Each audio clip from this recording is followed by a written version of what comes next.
TV Imaculada, o Evangelho em primeiro lugar.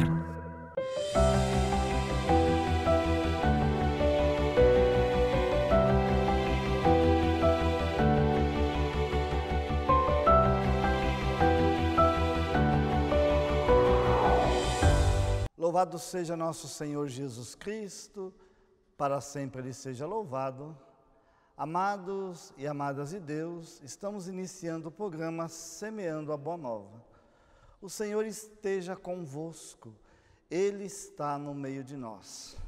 Proclamação do Evangelho de Jesus Cristo, segundo Mateus, glória a vós, Senhor. Naquele tempo, Jesus foi à região de Cesareia de Filipe e aí perguntou a seus discípulos: quem dizem os homens ser o Filho do Homem? Eles responderam: alguns dizem que é João Batista, outros que é Elias, outros ainda que é Jeremias ou algum dos profetas. Então Jesus lhe perguntou: e vós, quem dizeis que eu sou? Simão Pedro respondeu: tu és o Messias, o Filho do Deus vivo. Respondendo, Jesus lhe disse: feliz és tu, Simão, filho de Jonas, porque não foi um ser humano que te revelou isso, mas o meu Pai que está no céu. Por isso eu te digo que tu és Pedro, e sobre esta pedra construirei a minha igreja, e o poder do inferno nunca poderá vencê-la. Eu te darei as chaves do reino dos céus. Tudo que tu ligares na terra será ligado no céu, tudo que tu desligares na terra será desligado nos céus. Jesus então ordenou aos discípulos que não dissessem a ninguém que ele era o Messias. Palavra da salvação, glória a vós, Senhor. Amados e amadas de Deus, estamos no 21º domingo do tempo comum, e a liturgia traz para nós o que nós chamamos a profissão de Pedro. Jesus, que junto com os seus discípulos, primeiro ele pergunta: o que a sociedade da época, o que as pessoas falavam sobre ele? E aí eles deram diversas respostas. Uns dizem que é João Batista, outros que é Elias, outros ainda que é Jeremias ou algum dos profetas. E vós, quem dizei que eu sou? Nós percebemos, amados e amadas de Deus, que primeiro Jesus faz uma pergunta a nível geral, daqueles que não tinham convivência com ele para saber quem ele era. E as pessoas tinham a sua impressão, porque ouviam Jesus falar, ou escutavam outros falando sobre ele. As fofocas existem, as conversas existem. Só que depois Jesus faz algo muito mais sério. A pergunta não passa mais a ser algo generalizado. Aí Jesus pergunta: e vocês? O que é que vocês acham de mim? Quem eu sou para vocês? Porque para Jesus era importante que eles tivessem claro quem ele era. Aliás, eles viviam com Jesus, conviviam com Jesus, escutavam Jesus. Jesus não era alguém que ia fazer as coisas escondido e depois voltava, não, estavam sempre juntos. Porque também a convivência com Jesus era uma forma de ele estar catequizando, ensinando, mostrando, preparando os seus apóstolos para continuar na missão depois. Então Jesus faz a pergunta bem clara: e para vocês, quem eu sou? E aí Pedro faz essa profissão de fé: tu és o Messias, o Filho do Deus vivo. E realmente essa é a resposta. Jesus era o Messias, o Filho do Deus vivo. Nenhuma outra resposta seria tão completa quanto esta, porque o Messias veio para salvar, libertar, curar, ser essa presença de Deus, o rosto de Deus no meio do povo. Então, o Messias, nele se resume tudo quem era Jesus. E ainda hoje resume quem é Jesus para nós. Ele é o nosso Salvador, Ele é o Messias, aquele enviado do Pai. E aí Jesus também declara uma realidade sobre Pedro. Tu és Pedro, antes chamava Simão, tu és Pedro, pedra, e sobre você, Pedro, eu vou construir a minha igreja. Não quer dizer que o Pedro seria a rocha da igreja, não. Mas alguém queria, já desde o começo, ir tomando a frente da missão. Que Jesus deixou bem claro, construirei a minha igreja.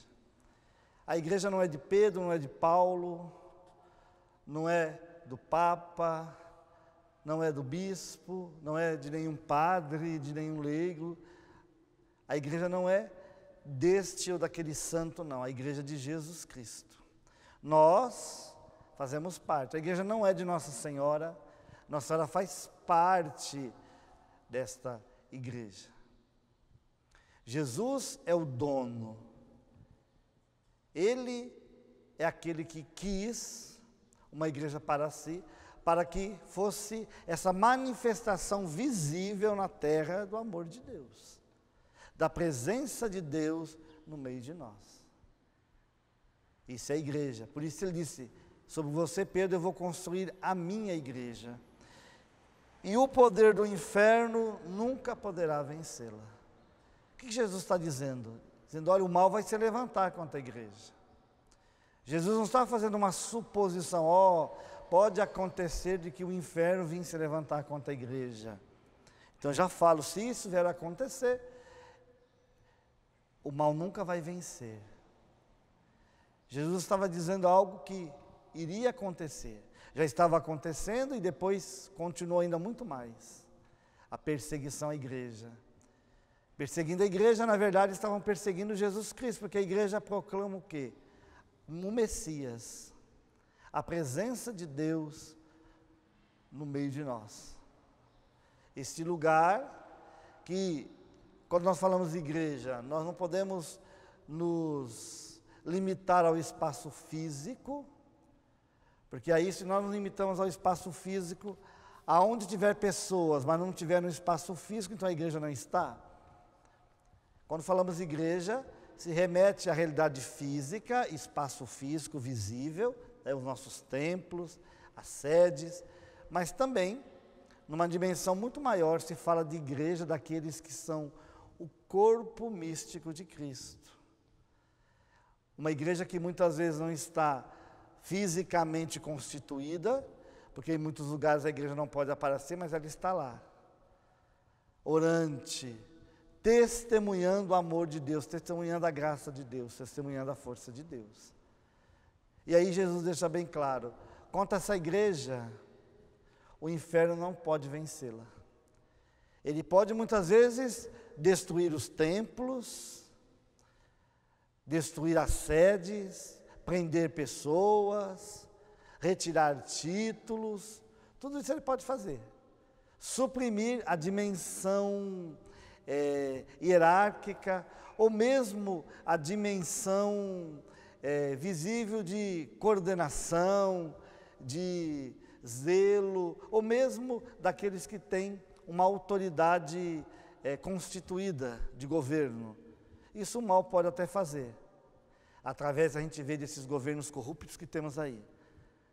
Mas vencer a igreja nas pessoas, naqueles que assumem o reino de Deus, o mal não tem como fazer isso.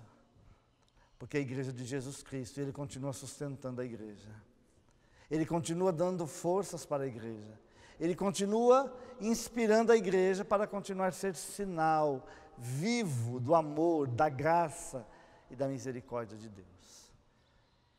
Por isso, Jesus deixa bem clara essa dimensão. E eu te darei as chaves do reino dos céus. Tudo que tu ligares na terra será ligado no céu, tudo que tu desligares na terra será desligado no céu. A dimensão do poder das chaves, nós falamos disso na tradição da igreja, da dimensão do poder petrino, do Papa. Há situações em que o Papa, por autoridade que ele recebeu de Deus pela sucessão apostólica, ele pode definir coisas voltado para a dimensão da moral e da doutrina. Porque ele, em primeiro lugar, os apóstolos, em primeiro lugar o Papa e depois todos os bispos, são os guardiões da fé. É aqueles que cuidam para que a fé cristã católica continue sendo genuína. Essa é a missão, a primeira missão daqueles que são constituídos a hierarquia da igreja, os bispos, inclusive o Papa, que é o bispo de Roma, tem essa missão de resguardar a tradição genuína da igreja, o cuidado com a fé una santa católica e apostólica. Meu irmão, minha irmã, como é bom pertencermos a uma igreja aonde primeiro tem uma história, uma igreja organizada, aonde nós podemos ver que diariamente o Senhor nos alimenta com a sua força, nos alimenta com a sua graça, nos conduz, nos ensina, principalmente nos faz sermos esses testemunhos deste amor de Deus. Porque a igreja nos impulsiona para isso. Nos impulsiona para apresentar esta graça. Por isso também que neste final de semana, nós estamos celebrando, nesse último final de semana de agosto, nós estamos celebrando a missão leiga. Nós tivemos 4 domingos, 4 finais de semana aqui no mês vocacional, como é sempre a tradição na igreja. O primeiro domingo nós celebramos a vocação ao ministério sacerdotal, a vida sacerdotal.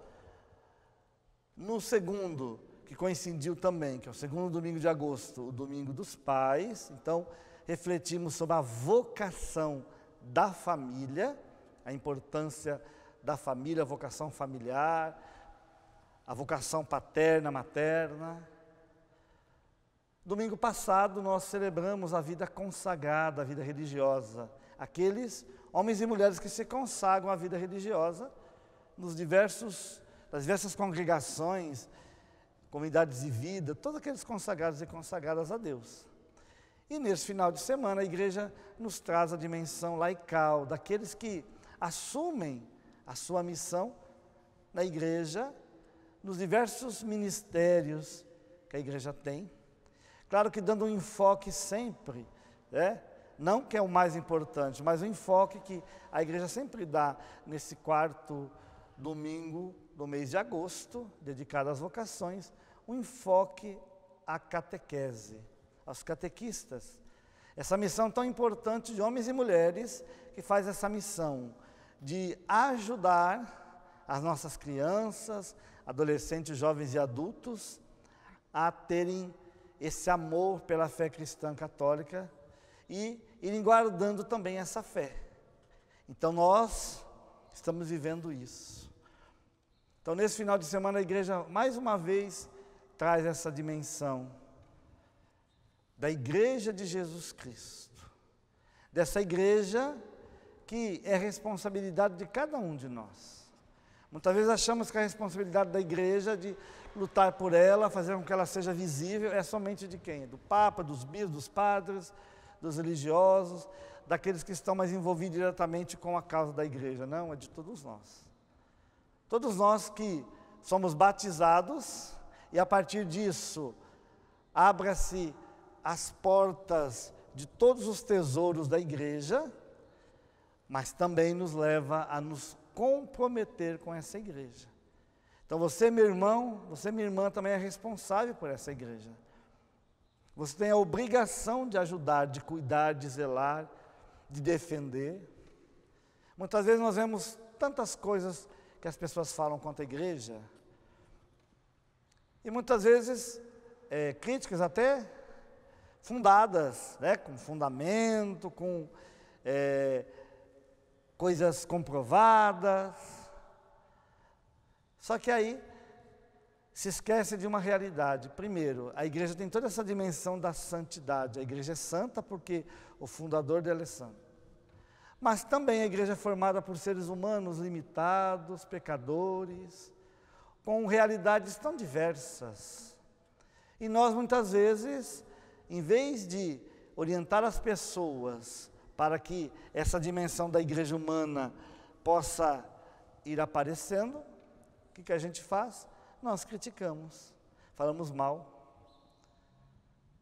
E aí, meu irmão, minha irmã, não se esqueça, você que é batizado, que é batizada, quando você fala mal da igreja, você fala mal de você, porque a igreja também é você. Não é só hierarquia. Então nós precisamos também lutar por essa igreja, não fingir que não tem problemas, não omitir as coisas, esconder nada de forma nenhuma, que a igreja nunca escondeu as suas mazelas, mesmo que isso doa, machuque, a igreja revela isso. Agora, precisamos ser justos. Essa mídia funesta, essa mídia lixo que nós vemos aí, o que ela faz? Ela apenas demonstra o lado de erro da igreja, o lado errado da igreja. Mas, meu irmão, minha irmã, não fala do lado belo da igreja, não fala daquilo que a igreja apresenta, que a igreja faz de bom para as pessoas. Não, só mostra como se a igreja só tivesse coisa ruim. Não, nós temos muita coisa boa. Nós fazemos muito bem a muitas pessoas. Então, se é para mostrar um lado, se é para sermos justos, mas a gente sabe que essa justiça não existe, principalmente nessa mídia lixo que nós temos, é mostrado somente aquele lado que querem, né? Então, meu irmão, minha irmã, saibamos discernir bem tudo isso que acontece, para que possamos também, como cristão católico, defender a nossa igreja e sim, mostrar que a amamos, porque essa igreja deu tudo para nós. Tudo que temos, recebemos da Santa Mãe Igreja. Que o Senhor possa abençoar você, abençoar a sua casa, abençoar a sua família, em nome do Pai, do Filho e do Espírito Santo. Amém. Salve Maria Imaculada.